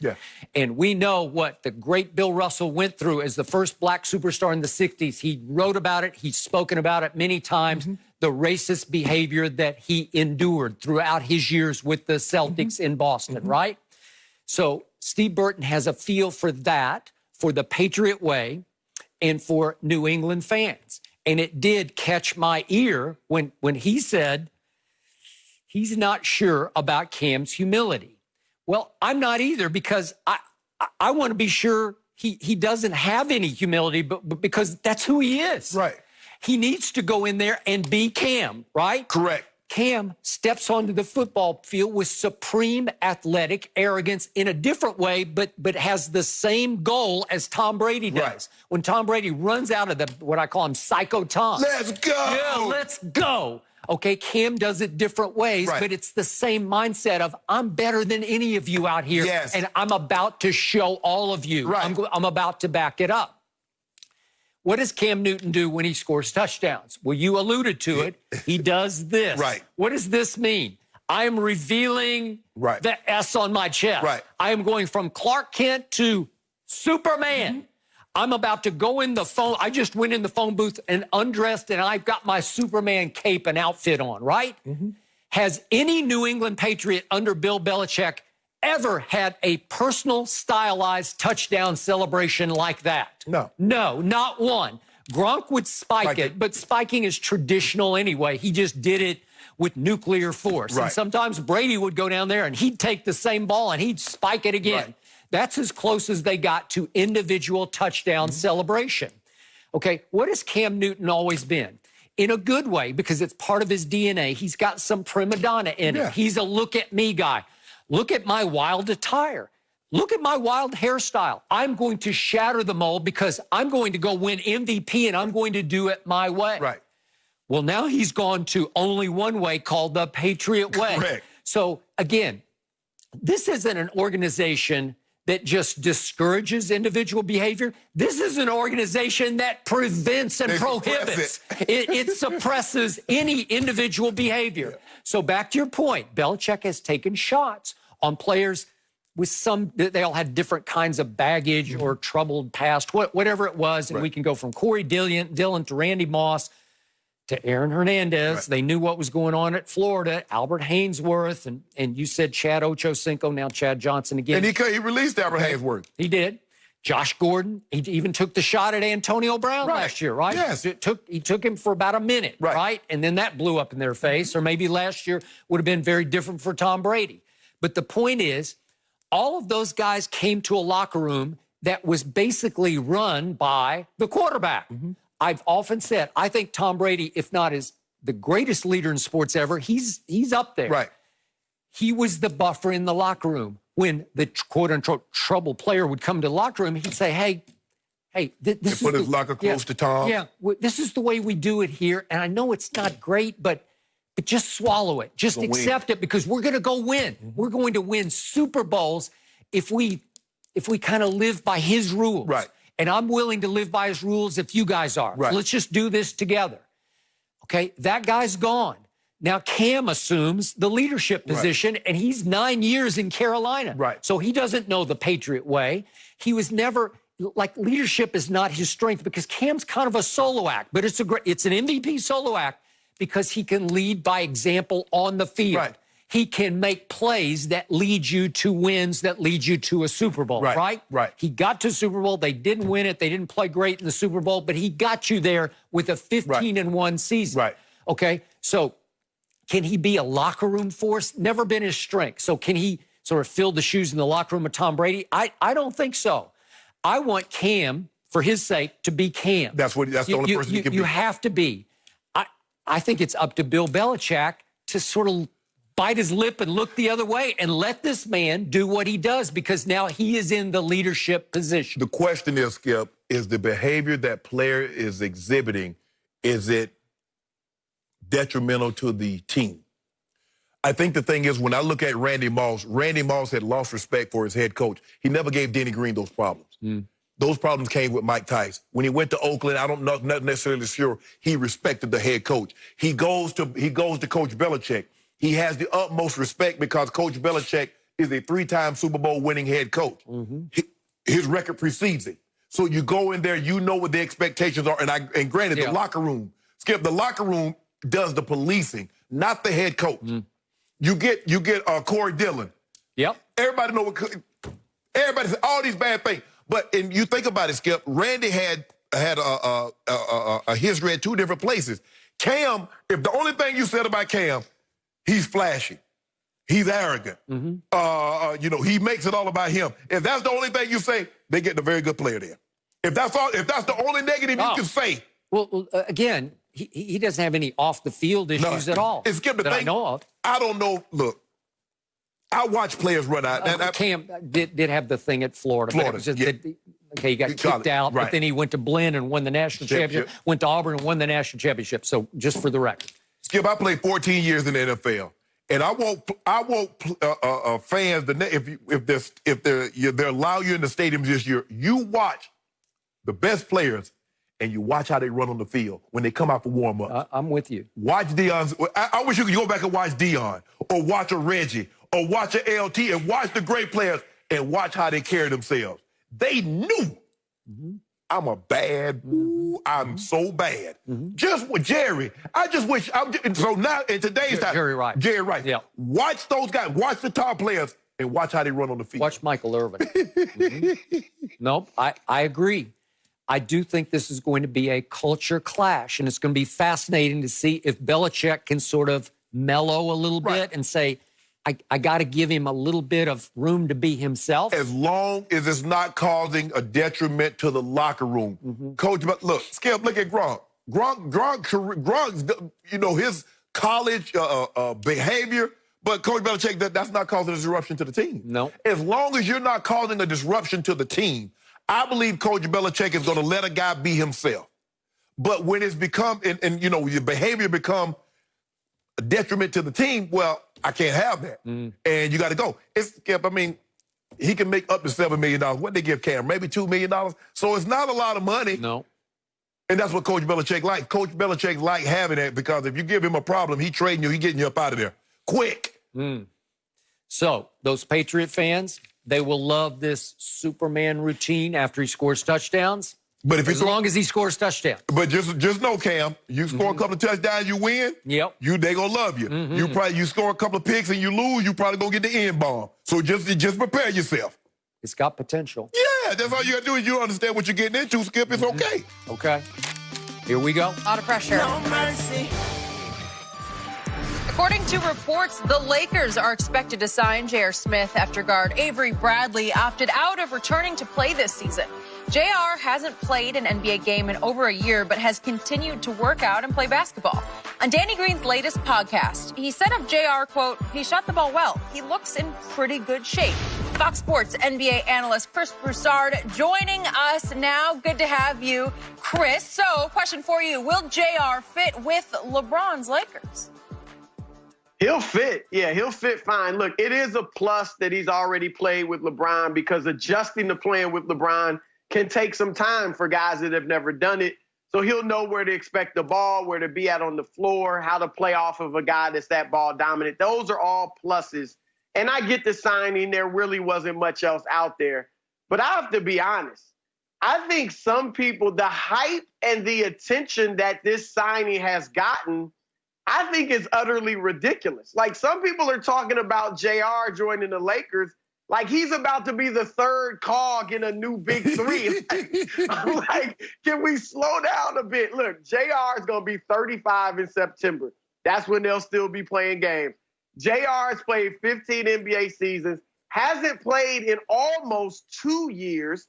And even when JR was at his best, he was always a streaky shooter. You know, he wasn't one of those like a Klay Thompson, Ray Allen, a surefire shooter. He would get hot and he would be streaky. So can I see him hitting a big shot or two in a playoff game, maybe going on a little roll in one of those games? Yeah, I guess. But here's the question. Will LeBron trust JR or even want him to be on the floor in big moments? Considering what we saw a few years ago at Golden State, I think it boils down to this for Lakers fans, guys. At the end of the day and at the end of games, the Lakers are going to have to look to KCP, Kentavious Caldwell-Pope, Alex Caruso, or maybe Rondo, if he can turn into playoff Rondo at times. Those are the guys that are going to have to really fill the void left by Avery Bradley, because I just don't know that you're going to be able to count on JR to do that. I echo a lot of what you said earlier, Chris, because he has played with LeBron. LeBron knows where JR needs the ball in his pocket.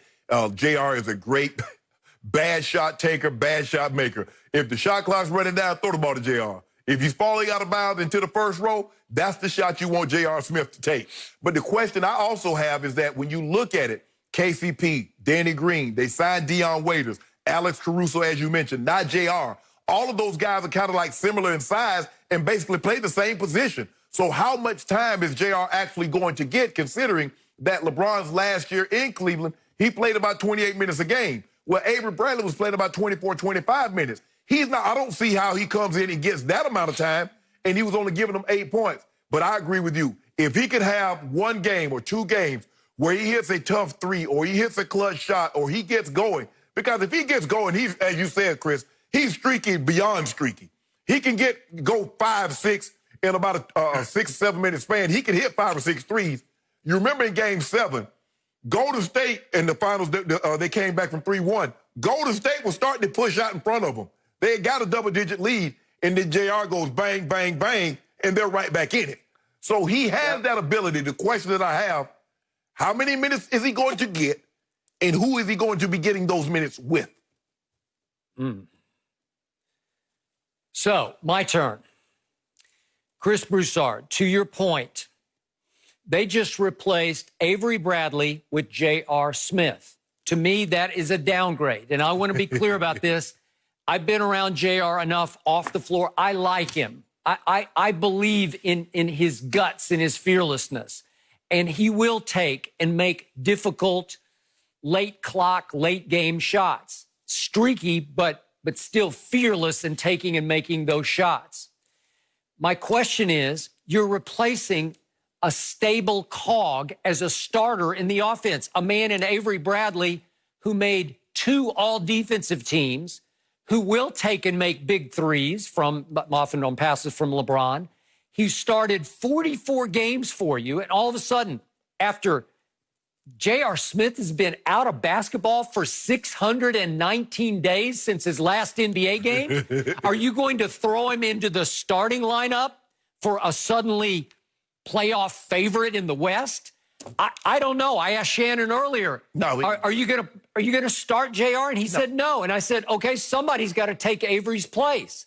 Who is it? KCP in the starting lineup? KCP. Okay. Is it Kuzma? I think it's KCP. Okay. Do you take Kuzma and the electricity he brings with the shock troops coming in with the second team? He is the leader of the second team. Do you take that away from the rotation?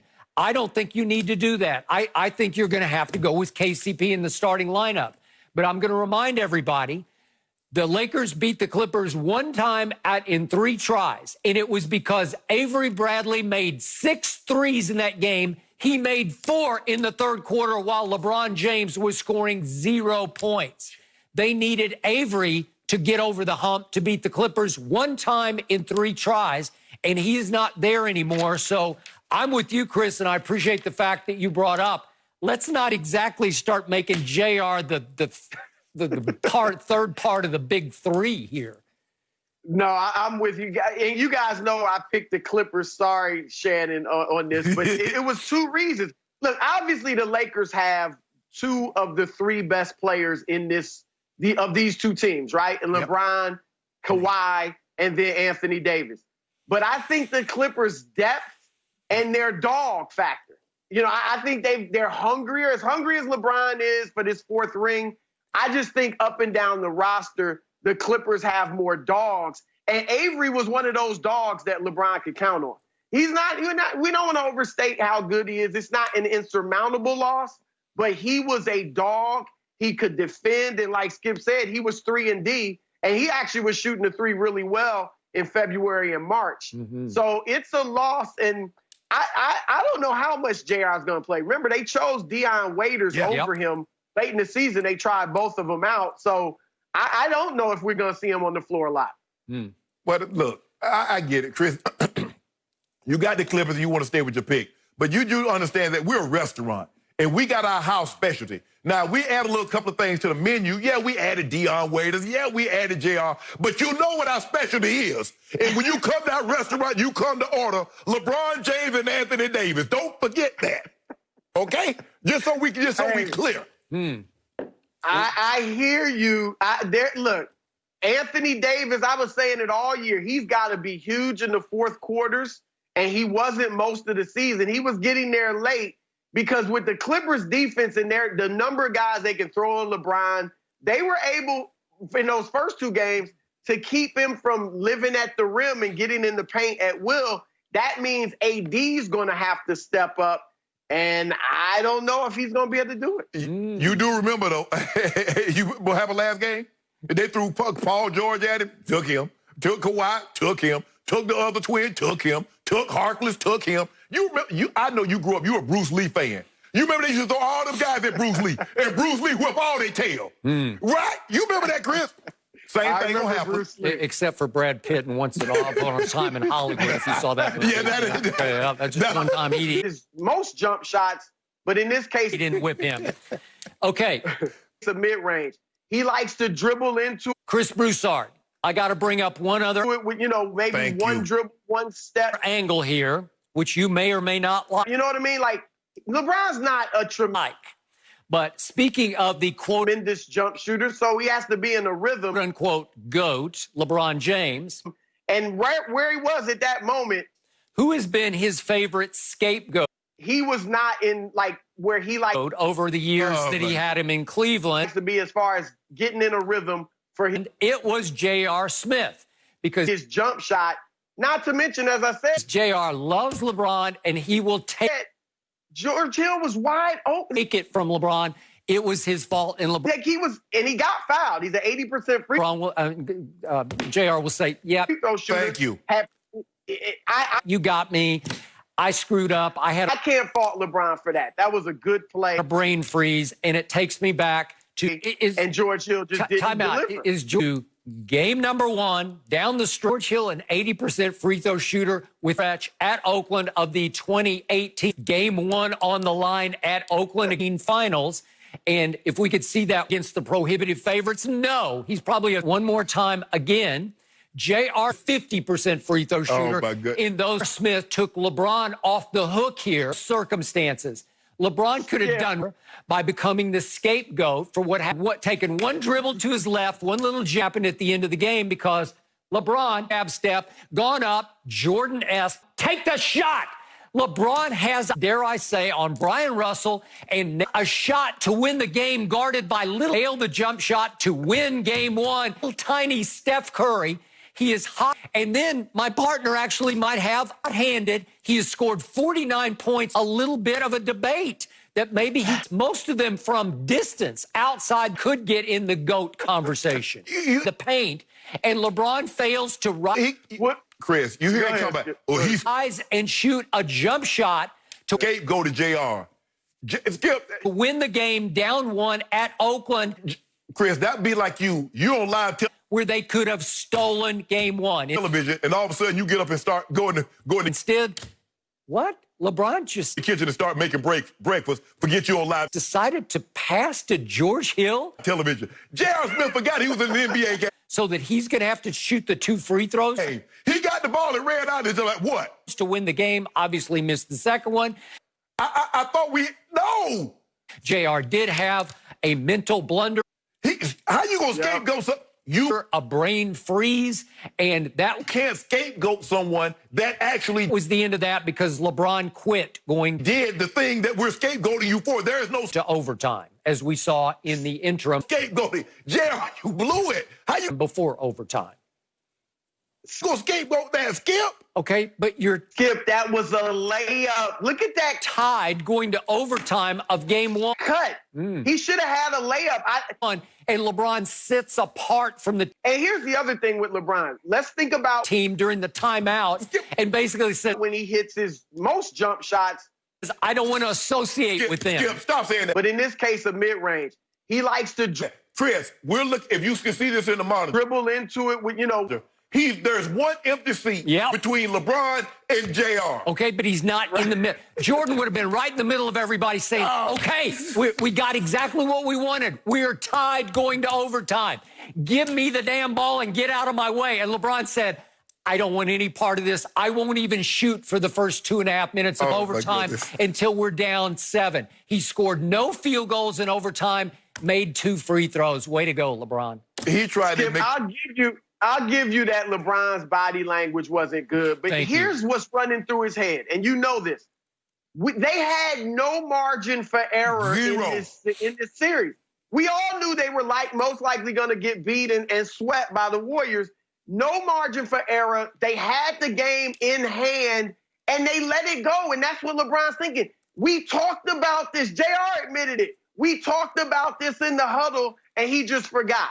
That's what frustrated LeBron so much. It was like, we're about to steal one, and now maybe we can go ahead and ride this thing like we did in 2016, but it was all lost on a brain freeze by his man JR. Okay, so if JR gives the ball back to LeBron, what's LeBron going to do with it? Pass it to George Hill again? How about No, seriously. What's he going to do? Is he going to shoot it? I was thinking like he's 4 feet from the basket. How about putting the ball in the hoop?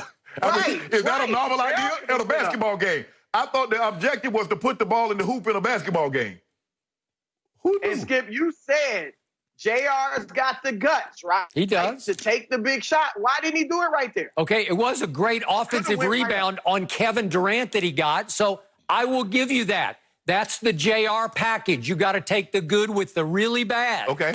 But he is the all-time scapegoat for the quote-unquote GOAT. He took him right off the hook. He did. Hold up. How are we going to scapegoat somebody that did what we're alleging he did? Right. That's not scapegoat. Yeah, but LeBron didn't do what he should have done. Make the shot. If you're that guy. guy. A great pass. If you know that. You know that. All right, Chris, thank you for joining us this morning. Always good to have you. No mercy. On July 12th, NASCAR Cup Series action takes off from Kentucky Speedway at 2:30 Eastern on FS1. Then, for the first time ever, on July 15th, the NASCAR All-Star Race takes on the short track at Bristol Motor Speedway. See all your favorite drivers in action beginning at 8:30 Eastern on FS1 and the Fox Sports app. When the NBA season resumes, players will reportedly be allowed to put specialized messages on their jerseys for social justice causes. The league will also reportedly be painting Black Lives Matter on all courts. Raptors guard Fred VanVleet gave a very honest opinion about returning, saying the timing, quote, sucks. VanVleet continued saying he thought the right thing to do was to play, but also admitted that if even enough players decided to sit out, then he would have done the same. So, Shannon, question for you. If you were an NBA player right now, would you have mixed emotions about playing? Absolutely would. The question is, would a 52-year-old Shannon Sharpe play? No, 52-year-old Shannon Sharpe wouldn't play. 25-year-old Shannon Sharpe would have needed to play. Shannon Sharpe at 25 had 3 kids, had a grandma and a sister that was needed to see Shannon Sharpe support. Okay. So financially, Skip, I would have had no choice. I know how passionately you believe in the new Black Lives Matter cause. Yes. So I know how conflicted you would have been even at 25, right? Absolutely, Skip.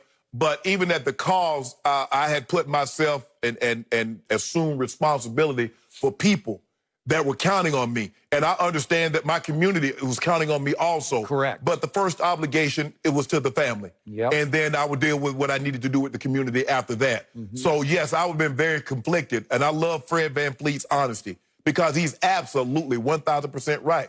He has an obligation to his family, and he understands that this comes at a very trying time. That what we see going on in America and around the world, and we see the movement and the steam that this thing has picked up, and you don't want to lose that, Skip. You don't want to lose that momentum. And he's like, man, we're gonna lose. I know we're gonna lose some of this momentum, and it's sad that that's what's gonna happen. And Skip, I get all the symbolic gestures. Painting the court, Black Lives Matter. Mm-hmm. Skip, I get that, taking down the statues and no more Aunt Your Mama. By the way, each player on his back, no name, but you can have your own personalized... Your cars. Mm-hmm. Yeah. And I get that, Skip, taking down the Confederate statues and Aunt Your Mama and no more Uncle Ben's. Mm-hmm. Skip, those are symbolic gestures. What Black America really want is economic equality and real justice. That's what we want. Yep. And if in the process of we gaining that, you remove these make these symbolic gestures, okay. But economic equality and real justice, that's what we want. Gotcha. So Fred VanVleet, a deep thinker, said, and I quote, "We all know the right thing to do is to not play, to take a stand." So Fred VanVleet is not a superstar in this league, but he's speaking his heart. He is perfectly expressing the conflict that's going on inside all kinds of NBA players. I think a lot of players feel the exact same way that Fred VanVleet, but he verbalized it. Okay, what's your gut feeling on the way the best player, in your opinion, LeBron James, What conflict is he feeling in his heart right now? Honestly, I believe LeBron James says, I can play and still bring about the change necessary for America to be what I think America should be. Okay, because LeBron doesn't need the money to play. Again, his stature as a player is hanging in the balance because he has a chance with a very good basketball team to go win a championship right now. Right. So does that mean as much as the cause means to him? How do you think he's juggling that in his head right now? I think he said it before. I think when he built that school, the I Promise Will Help, and he said that's probably a greater accomplishment or achievement than anything he's done in the game of basketball. Okay. Skip, and Fred VanVleet also said, he said, this is a long-term thing here. You can't be in this for the short term. And it's not about 1 year or 2 years, Skip. This thing is going to project out over an extended period of time. And Skip, what they're going to have to do, because eventually you can protest and you can bring awareness all you want to, but they're going to have to put this in the hand of politicians. And what they're going to have to do, if you look at who endorses certain politicians, you look at who accepts money from the NRA, you look at who accepts money from Facebook and Google and all these corporations. So that's what you're going to have to do. You're going to have to go, because Google ain't there protesting. The NRA ain't in the streets. They got lobbyists. And they get, okay, now this is what we're going to do. This is what we need you to do. Now, Skip, this is not very, when you do social activism, Skip, it doesn't pay really. It doesn't pay. Because really most of these things are nonprofit. Google can give somebody that's working on for you, they can give Senator McConnell, if he got a kid, they can give him a job. And Facebook can give you a job. NRA can give you a job. I mean, how many people say, well, yeah, that's what I want. I got a degree from Harvard or Yale or from, some HBCU. And what I want to do is social activism. Doesn't pay well. So that's what you're going to have to do, Skip. You're going to have to get people that do this for a living, that go to these politicians and says, okay, buddy, this is what we need. Okay. Like you did this for the NRA, like you did this for Facebook and Apple and Google. We need the same kind of people standing up there fighting for us, trying to get bills, legislation passed that's going to help these causes. Okay. So the question becomes, number one, obviously you cannot let BLM fade. You can't refocus on basketball to the detriment of this cause. But can you do both? Can you maximize, capitalize on the stage in the contained sort of, bubble, if you will, in Orlando? Can you take that stage, which America is just starved for, and maximize the impact of the stage for the cause as well as playing basketball to entertain people, right? Yes. Can you? Yes, I believe you can. Yeah, absolutely. It's going to be a great stage. I believe LeBron will capitalize on the stage. He will seize the stage. He'll be doing interviews at shoot-arounds and post-game, and I think he will be great at that. I think he will be powerful. Skip, to give you an example, I believe Muhammad Ali would have fought had they let him while he was going through this process, but he couldn't fight. Right. They said, you cannot fight. I believe Muhammad Ali would have still fought while dealing with what he had to deal with. But he was just a conscientious objector. Right. You're talking about, I don't have any quarrel with them Viet Cong, right? Right. So he said, I'm not going to Vietnam. Right. But I'm saying, though, Skip, they said they outlawed where he couldn't fight. Yeah. So I believe even though while he wasn't going through that, while it was being played out through the Supreme Court, I believe he would have fought if he could have had an opportunity. Okay, he didn't become stationed. He didn't stop fighting because he wanted to. But for 3 years, Ali traveled the country and spoke for his cause at the time, and he was sort of a lone wolf in the cause. Right. But he spoke for rights, for racial rights in America, and he was a trailblazer in the 3 years he could not fight. Yeah, with Dr. King, he protested, but he still got up in that pulpit on Sunday. Yes, he did. I mean, so that didn't take away from what he was doing. I don't believe this is going to take away from the cause. I believe, now, if you don't believe that, Skip, I'm not judging you if you don't believe that. Some people believe that they have to have a singular focus in order to accomplish the goal that they want to. I got no problem with that. LeBron James believed that I've been doing this long enough that I can do two things and do these things equally effective. Some people says, no, I just need to focus on one thing. You take up Maya Moore, who stepped away from the WNBA. You look at Renee Montgomery. You look at some of the Cheney Abumake. She's stepping away and says, nah, I need to focus on this. This is too important of an issue. This is more important than basketball. Got no problem with it. Bless their heart. I'm glad. But I believe that, Skip, this is going to be projectile over an extended period of time. And at the end of the day, Skip, protesting, but we're going to have to get in front of the politician. Okay, you're going to have to get that's fine. I disqualified myself early on, and I told you, selfishly, I want them to play basketball. Right. I think there's a part of you that wants them to play basketball. Sure. We miss it dearly. They're not good at it. They're great at it. So, again, do we need a little diversion? Do we need entertainment? Do we need some hope to help ease us through the pandemic, maybe even out of the pandemic by the end of the playoffs? Is it possible? Sure. That's what Adam Silver said in his address, that, I think it was on ESPN, where he was saying, we feel like it's our responsibility to do what we do best, which is to play basketball. Again, Fred VanVleet is saying, well, yeah, but we don't, not to the detriment of taking the focus off what we also do very well, which is campaign for this cause. Right. We are some of the most powerful voices in all of this country. Well, again, hand in hand, maybe you can use your vocal cords while you're in Orlando playing basketball and doing what you do great. I believe you can do both, Skip, and hopefully these guys can do both and this cause. But at the end of the day, Skip, I've heard a lot of corporations.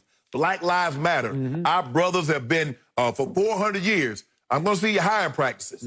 Okay. I'm going to see the diversity that you implement and to see if the rhetoric that you spewed, if it's backed up by your actions.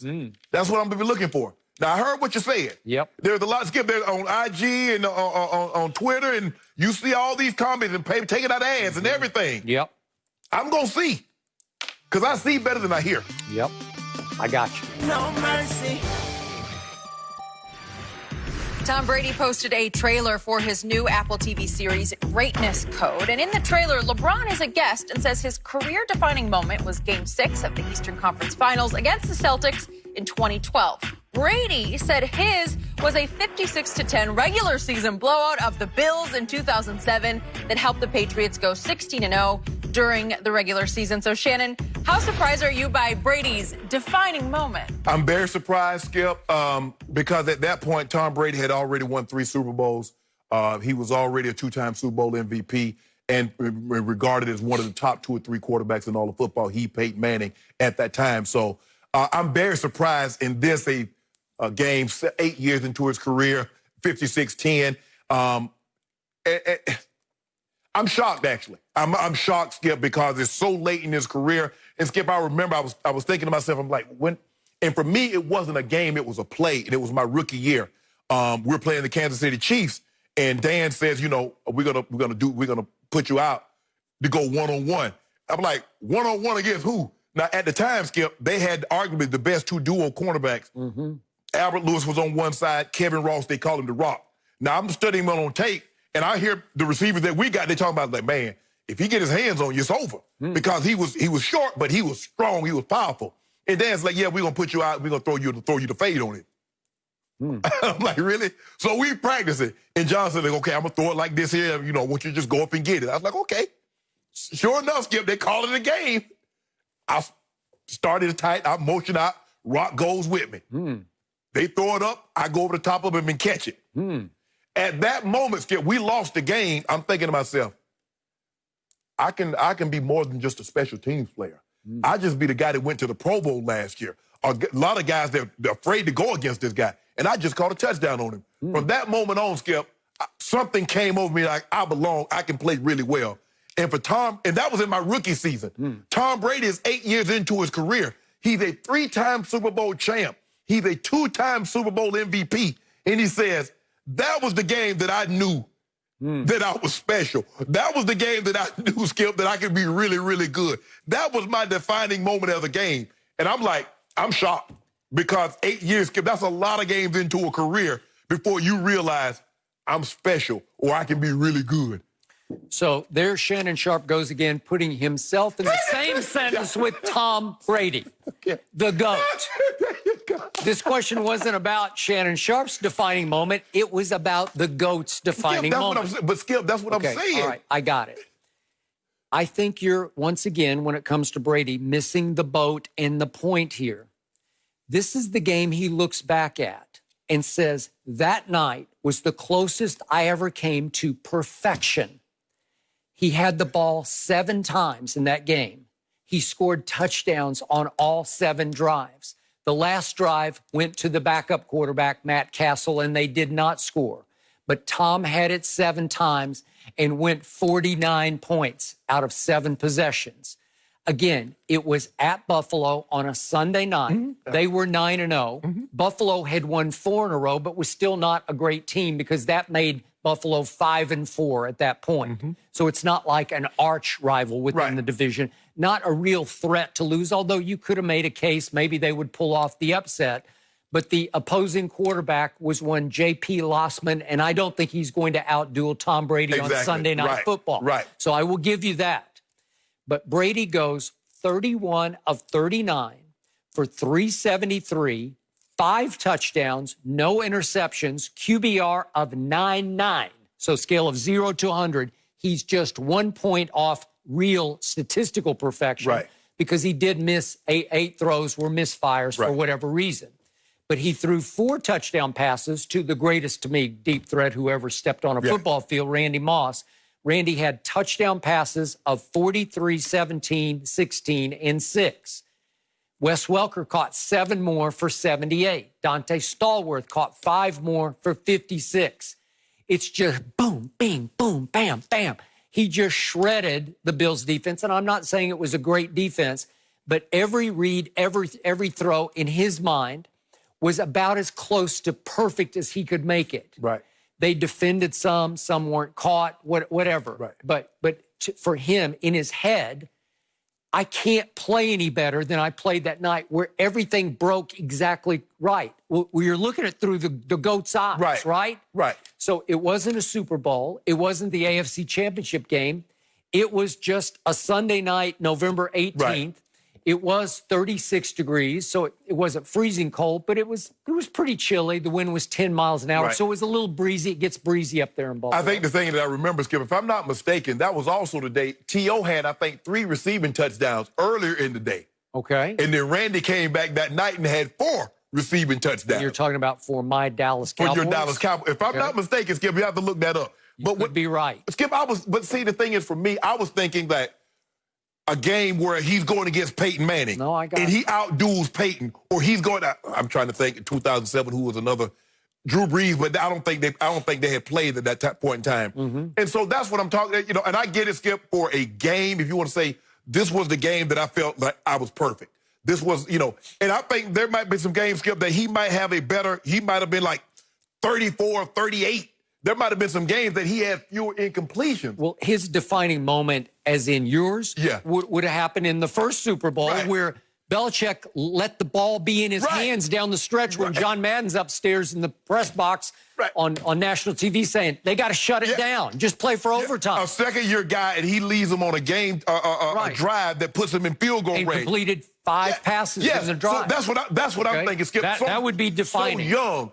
But you look at a situation where Tom Brady's 8 years into his career, and he's accomplished what he's accomplished at that point in time. That's why it's so hard for me to believe. I'm like, wow, you're this late in your career, and you still don't feel you've had a defining moment that you could it was the game against Peyton. It was a game that we were behind by 10, and we got the ball back with 4 minutes, and we can't make it win the game. Yep. So for me, I would like to hear some of the other guys. I'd like to hear Peyton or John Elway. Well, we did hear LeBron's, and I completely agree with that because it was that Game 6 in 2012 at Boston. Oh, the one he was supposed to crumble in, right? The fourth quarter? Well, I think the whole world was waiting for, are you going to be able to pull this off? Because he had crumbled against Orlando. He had crumbled against Boston in his last go-round in Cleveland. He had really melted down against Dallas in the NBA Finals the previous year. And here we went again. Game 6, you're in trouble at Boston. And he annihilated. We're no trouble. We set this up. You do realize, Skip, we had made amends for what happened in Boston in 2010 because we had in 2011 went there and beat the brakes off them. You do realize that 4-1. That's what we did to him. A gentleman's sweep. And then what happened in the finals? We lost to Dallas. But that ain't got nothing to do with Boston. What happened in games 4, 5, and 6? We lost. We didn't play well. It's all about LeBron on the hot seat. Are you that dude or not that dude? LeBron did not play well. There's no excuses. He's made it abundantly clear. But say, can you name another final? I mean, so if you're going to say the guy's been to 8, 9 finals, and he didn't play well in one finals, wow. Well, he didn't play well in 2010 against Boston in 4, 5, and 6. Oh, my goodness. When they had to plant the story that he was sedated in the locker room before those games. Ain't nobody playing no story. I haven't heard that story. And how about after he hit the shot heard around the world against Orlando, and then games 4, 5, and 6, it disappeared, shrank. We did shrink. Okay? I mean, if shrinking is 35, 9, and 8. I can tell you that a lot of the national reporters went to that game in Boston. A lot of them from ESPN drove over to Boston because they were on the edge of their seat to say, is this going to be LeBron's night or his collapse? Will this be the end of LeBron James as we knew and loved him? Well, he rose and showed, what do you have, 45? 45, 15, and 5. Woo. And they called the dogs off. Yeah. They called the dogs off. You should have let him get 50. Really? You should have let him put 50 on the truth head. That's what should have happened. Remember all that talking.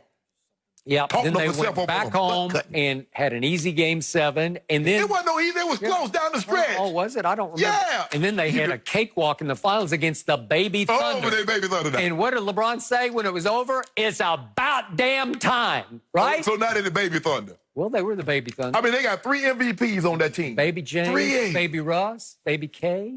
But I noticed you didn't say that when your Spurs beat the baby Cavs. You didn't mention nothing about no baby Cavs. A 22-year-old LeBron James by himself. You didn't mention anything about no baby. LeBron looked 22 when he was 14. Well, am I right? You look like a... No. You saw that showing on him. They asked him, say, you want to be... Kobe came and spoke to him. He said, you want to be like Kobe? He said, no, I want to be GOAT. I want to be LeBron. Really? I want to win championships like him, but I want to be LeBron James. I don't know how he got swept by the Spurs if he's that guy. First finals? Like your guy got swept twice in the first round by the big 3 Celtics. How do you do that? Scared him to death, though. And you know they wasn't scared at all. Wasn't scared at all. God disguised as Michael Jordan. And he missed a shot. Did you know, Skip, in that first game in that 63-point game, he had a shot to win the game. Yeah, and then what happened? He made those 2 free throws to sew it up. It wasn't supposed to be there. He's supposed to win that in regulation. Good luck. No mercy. Colin Kaepernick will be working with Netflix for a 6-part series called Colin in Black and White. The series will focus on Kaepernick's influences that steered him to be a leading voice for social justice. So, Shannon, what do you think? Do you like this idea? Well, I don't have a problem with it, Skip. I think it's going to be it's interesting because everything is so fresh. The last documentary that everybody watched was The Last Dance, and Michael Jordan hadn't played a game in such a long time. And that series, and Chicago was, 22 years ago. But it's all so fresh. And my thing is, so does that mean Colin is not coming back to the NFL? Because it's hard to do a documentary, Skip, and talk about his NFL career. You do this documentary, then all of a sudden he plays again. So you can't go back and re-edit a documentary, especially after it's been released. I don't have a problem with it, Skip. It's just that it's so fresh. It's so... I just have this perception of what I think a documentary should be. And I guess this is blowing up what we think a documentary is. Okay, but this is about his high school years only. It's going to end with his last game of high school, I think. And here we have a man who became the face of what I believe history will see as a revolutionary movement. Yeah, I think a documentary's got to entail everything. No, I don't. I think it's just about high school because remember what a fascinating background he had because he's born white mom, African-American father in Milwaukee. She immediately puts him up for adoption. He's adopted by a white family that has 2 kids of their own but had lost 2 others to heart defects. So they wanted to adopt a 3rd child, and they adopt a mixed child, and then they move to California, and here we go. So he's raised as a mixed child in a white culture, and what a fascinating point of view he grew up with. And then nobody really wanted him out of high school. He went to Nevada, Reno, obviously. But the point is, I would love to hear this story. And Ava DuVernay is a big she's talent. unbelievable. Yeah. Okay? She does amazing. So I think the focus is on his growing up through high school years. And I'm great. I'm on the edge of my seat for this. I agree with you, Skip. But I think as compelling a story as it is about his high school and his upbringing, I think his activism, where he is now, I guess they weave some of it in. They would have to. Sure. Because it has to be something caused him in his mind to go this route. But I don't think it slams the door on him playing in the National Football League. You're not going to even touch on that? don't know. Not sure, but the way they're presenting it, it's about his upbringing. Well, I'm At gonna call least we're Ava. gonna I'm hear gonna call. I from know him. Ava. Ava, do that. I know. I'm gonna call it. Shannon, you get the latest. That is it for Undisputed, guys. We're back same time tomorrow morning. Have a good day, guys.